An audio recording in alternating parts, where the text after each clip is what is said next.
এই নিন্দনীয় কামৰ কাৰণে মই নিন্দা কৰোঁ। যি কালপ্ৰিট তেখেতসকল কাপুৰাশী বুলি মই ক'ব খোজোঁ। আৰু যিগৰাকী ব্যক্তি মোৰ চিৰাং জিলাৰ চিডলি সমষ্টিৰ আমটেকাৰ অনিল ঈশ্বৰী, তেখেত আমটেকা বজাৰত এজন বিজনেছমেন, দোকান দি তেখেতে জীৱন নিৰ্বাহ কৰিছিলে।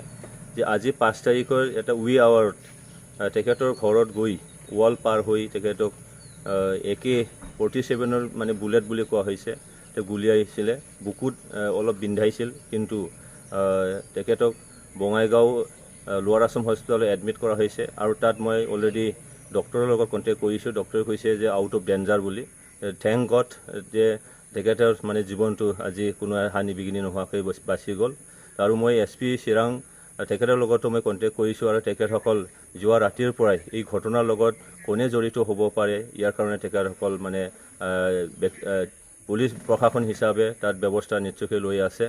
আৰু এই ঘটনাৰ পৰা যাতে কোনো হাৰি নাযায় দোষী ব্যক্তি, সেইটোকে মই কামনা কৰোঁ।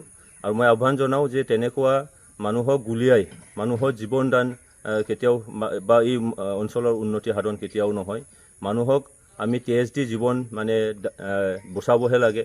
জীৱন লৈ কাৰো কোনো কিবা এটা সমস্যা কেতিয়াও সমাধান নহয়। কিবা যদি আছে আলোচনাৰ মাধ্যমত, কথা পতাৰ মাধ্যমত এইটো সমাধান কৰিব লাগে।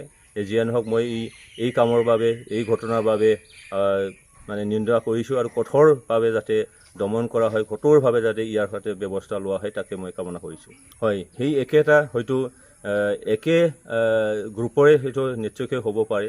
আৰু ইয়াত হয়তো নিশ্চয়কৈ কিবা এটা কাৰোবাৰ এটা হাত নিশ্চয় থাকিব পাৰে। আৰু এই বস্তুটো যাতে ইনকুৱাৰীত যাতে ওলাই গৈ, আৰু এই একেটা ঘটনাৰ বাবে মই নিন্দা কৰিছোঁ। কাপুৰাশী বুলি এটা মানে কাম কৰিছে, তাৰ কাৰণে মই নিন্দা কৰিছোঁ।